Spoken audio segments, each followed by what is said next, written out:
Many of you have asked how one can get better using a shotgun. You see many amazing clips of your favorite content creators wiping squads with those one pumps, but you ask yourself how they got so good. Let's go into the training room and I'll show you what I did to improve this skill. Remember guys, practice and repetition makes improvement. Now you'll have to come to the realization that you won't be shotgunning like a pro overnight.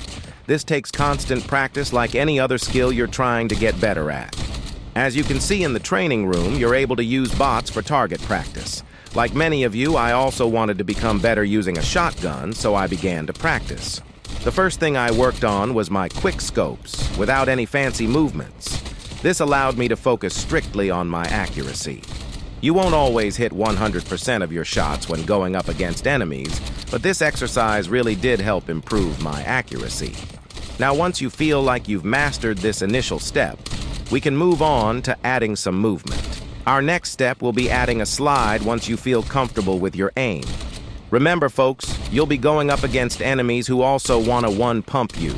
This is why you must make it as difficult as possible for them to do so. With the slide movement, it will be that much harder for them to land their shots. After mastering your aim and slide movement, we can now add in a jump to the mix. Like I said before, when you include all this fancy movement, it makes it a lot harder for opposing enemies to damage you. So don't be a sitting duck. That's no offense to Duckyo, though. Now, it's up to you to take the time to practice if you really want to improve your shotgun skills. Remember, guys, we must learn to walk before we can run.